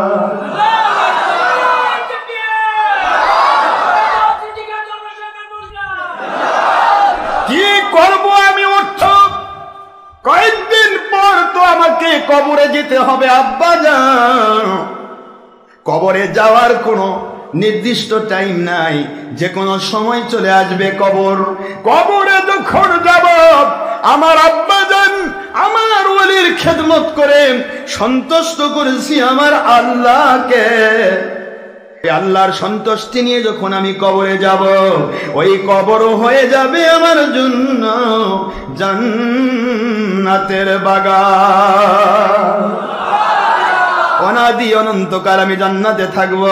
আপনি তো নিজেই ওয়াজ করেছেন, কোরআন শরীফের আয়াত শোনায় দিয়েছেন, আরদুহা কারদিস সামাওয়াতি ওয়াল আরদ, আসমান আর জমিনের মাঝখানের পুরা ফাঁকা জায়গার সমান এক একটা জান্নাত হবে, যা আমার আল্লাহওয়ালা বান্দাদেরকে দান করব। কি করবে এত বড় জান্নাত নিয়ে? এ পুরা জান্নাতের বাদশা হলেন আপনি। আর আপনি যে ওলির আন্ডারে থাকবেন, ওই ওলি হবেন আপনার সবচাইতে বড় পাওয়ার জিনিস। সেদিন প্রত্যেকটা মুহূর্ত আপনি তাকে পার্শ্বে পাবেন, প্রত্যেকটা মুহূর্ত নবীকে আপনি পার্শ্বে পেয়েছেন দেখানো হবে। নাকি আল্লাহর কাছে অভাব আছে? এই কথা কন না কেন? সূর্য কয়টা? এক সূর্য আপনার বাড়িতেও আছে, হিন্দুর বাড়িতেও, ইহুদির বাড়িতেও, বাংলাদেশেও আছে, ইন্ডিয়াতেও আছে, পাকিস্তানেও আছে, নাকি ডবল সূর্য? এটা নিয়ে সম্ভব হয় কিয়ামতের দিন আপনার পিশাবকে 5 কোটি মানুষের কাছে রাখবে, আমার নবীজিকে 5000 কোটি মানুষের কাছে রাখবে আমার মালিক? সেটা পারে না? না কথা বলছেন না কেন? পারে কিনা? এটা মালিকের ব্যাপার, যিনি তৈরি করেছেন তিনি পারেন, তার কাছে কিছুই। ছেলেটি বলে, আব্বাজান আমার জিন্দেগিতে দুনিয়ার অর্থের দরকার নেই, সব দিয়ে দিলাম আমি আপনার খেদমতে আমার মালিককে খুশি করার জন্য। আব্বা বলে, বাবাজান টেনশন করবেন না, দুনিয়াতে যতদিন বাঁচবেন ততদিন আমার আল্লাহ আপনাকে বরকতি খাবার দান করবে। কি বরকতি খাবার দান করবে পরে বলি না, আজকে বলি না? বলবো না সামনের জমাতে হবে? আজকে বলবো। সময় যে পার হয়ে যাচ্ছে, নামাজের টাইম আছে। আচ্ছা, সিয়াসতের হাদিস শোনাই দেই। ইন্না ওয়াক্তাজ যুহর মিন জাওয়ালিল উলা ইলা ওয়াক্তিল আসর। ৭৬ হাদিস, সহিহ তিরমিজির হাদিস, ইবনে মাজার হাদিস। নবীজি পাক সাল্লাল্লাহু আলাইহি ওয়াসাল্লাম বলেন, ইন্না ওয়াক্তাজ যুহর, জোহর আর জুমার রক্ত থাকবে মিন জাওয়ালিল উলা, যখন জাওয়াল শুরু হলো তখন থেকে ইলা ওয়াক্তিল আসর, আসরের নামাজ পর্যন্ত। এখন এই হাদিসটা কোনো মুন্সি রদ করে দেখ, যে মুন্সি বলে আনটাইমে নামাজ পড়ায়, এটা ওর নফসের গোলামি, ওর দলের স্বার্থে মিথ্যা কথা।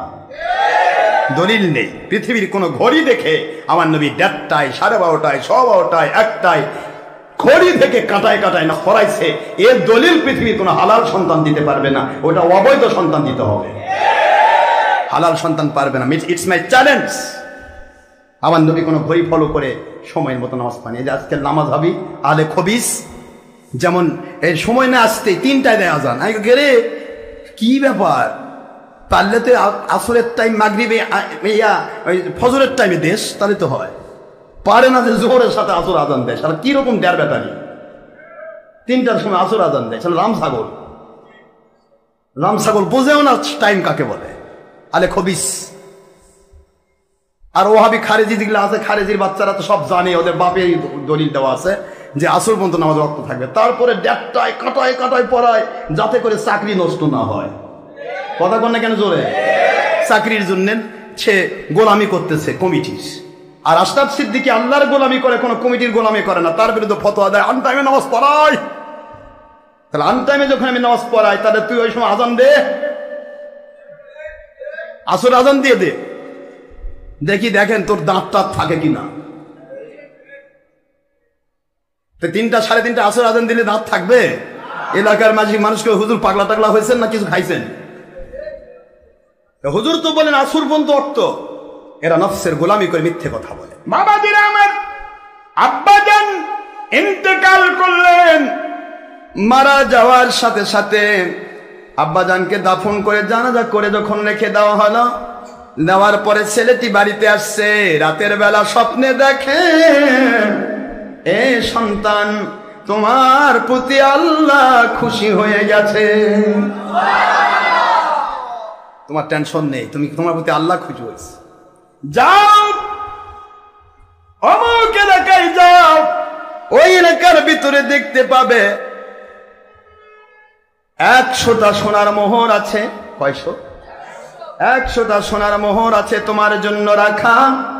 ওই ১০০টা সোনার মোহর নিয়ে এসে দুনিয়াতে তোমার অভাব পূর্ণ করো, অভাব যেটা মুক্তি লাভ করো।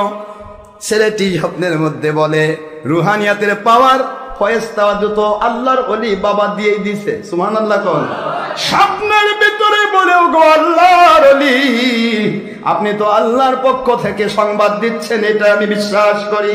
ওই যে ১০০টি স্বর্ণ মুদ্রা, যেই স্বর্ণ মুদ্রা দিয়ে দুনিয়াতে অনেক সম্পদ হাসিল করা যাবে, ওই ১০০ স্বর্ণ মুদ্রার ভিতরে কি বরকত আছে, রহমত আছে, আল্লাহ প্রদত্ত নিয়ামত কিনা, বরকত আছে কিনা? আল্লাহর ওলি বলেন, না না, এ টাকার ভিতরে কোনো বরকত নাই। ছেলেটি বলে, দুনিয়াতে ১ পয়সাও যদি না পাই, বরকত ছাড়া টাকা আমি নেব না। বরকতহীন টাকার আমার প্রয়োজন নেই। পরের রাত্রিতে আবার স্বপ্নে দেখে, বাবাজি, আল্লাহ তোমার উপর খুশি, তুমি আল্লাহর ওলির খেদমত করতে গিয়া, আল্লাহওয়ালা আল্লাহর ওলি আব্বাজান তার খেদমত করতে গিয়া সব সম্পদ তুমি বিলীন করেছ, এই জন্য আল্লাহ খুশি হয়ে গেছেন। যাও যাও, অমুকের ইয়ার ভিতরে তোমার জন্য 10টি সোনার মোহর রাখা আছে, ওই 10টি সোনার মোহর তুমি নিয়ে এসো, ওই 10টি সোনার মোহর তোমার বাস্তব জীবনে তুমি কাজে লাগাও। ছেলেটি বলে, হুজুর গো, ওই সম্পদের মধ্যে কি আল্লাহর বরকত আছে, রহমত আছে, আল্লাহর নিয়ামত হিসেবে বরকতপূর্ণ সম্পদ কিনা? লোকটি বলে, না না, এই 10টি মোহরের ভিতরে কোনো বরকত নাই। ছেলেটি বলে, আমার অর্থের প্রয়োজন নাই, দুনিয়াতে যদি কিছুই না থাকে, আমার আল্লাহ এবং নবীজি এবং আল্লাহর ওলির মহব্বত আমার সবচাইতে বড় পাওয়া।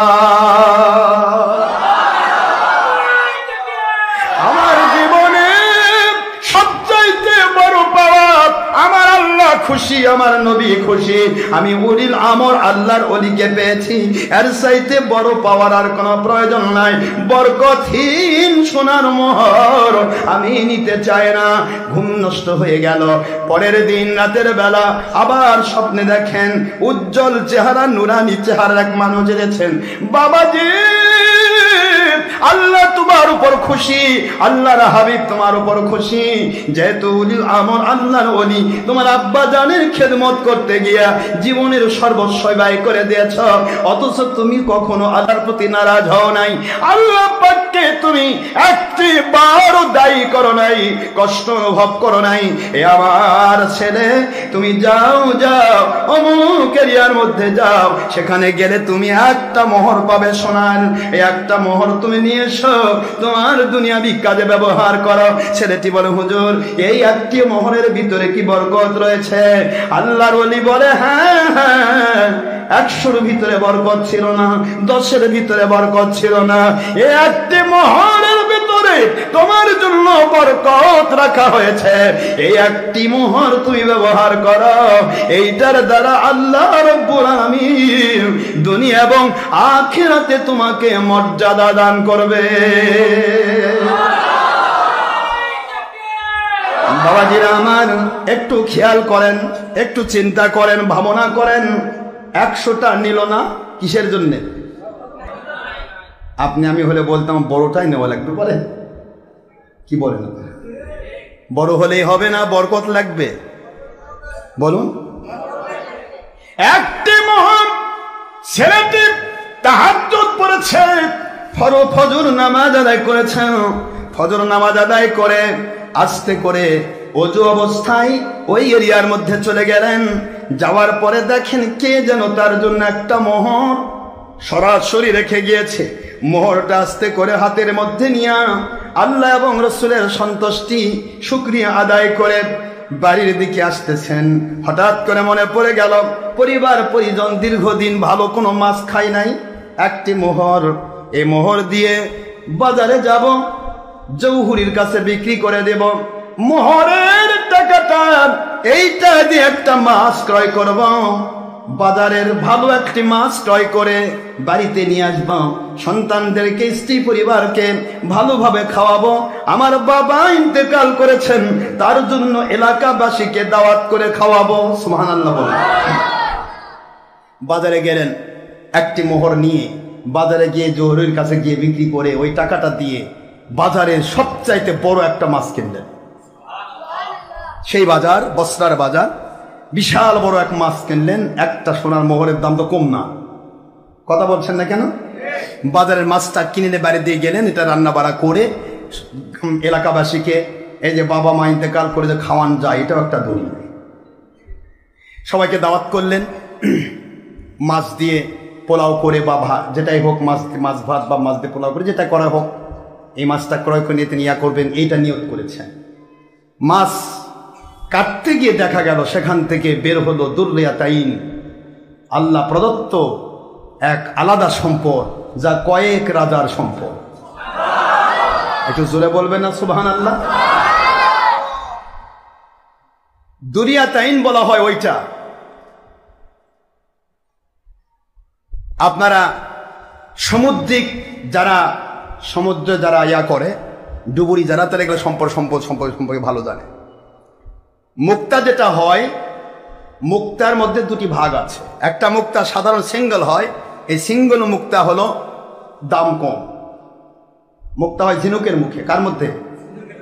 কিন্তু এই মুক্তা যদি ডবল হয়, দুরিয়াতাইন, দুই মুক্তা যদি অ্যাডজাস্ট হয়, এটা হয়ে যায় কয়েক রাজার সম্পদ, অনেক দামি, বিশাল দামি এক সম্পদ।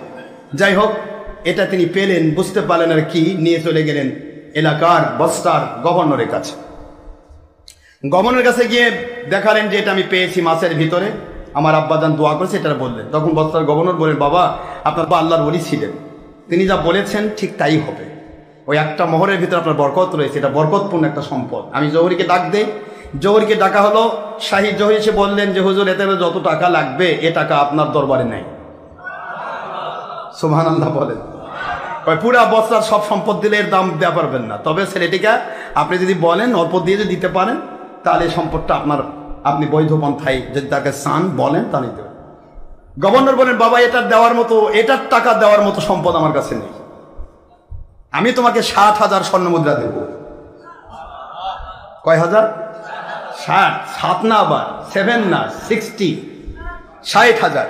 60,000 স্বর্ণ মুদ্রা আমি তোমাকে দেব, এর চেয়ে বেশি আমার কোষাগারে নেই। এই থাকতো আমি আরো দিতাম। আসলে তোমার এই সম্পত্তির যে দাম, এটা আমার পুরা বস্তা বিক্রি করলেও হবে না। তো কাজে এত সম্পদ আমার নেই, তোমাকে আমি 60,000 টাকা দিতে পারি, 60,000 স্বর্ণ মুদ্রা, তাহলে আমি নেব।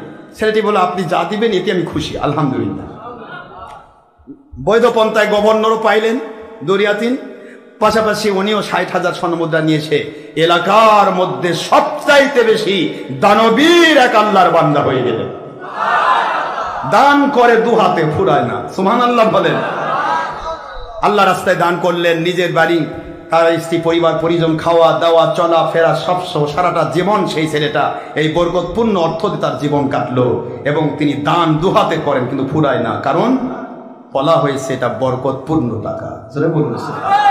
আমি আপনাদের খেদমতে আরজ করছি, বরকতহীন কোটি কোটি টাকা আপনার জীবনে খালি কামড়াবে।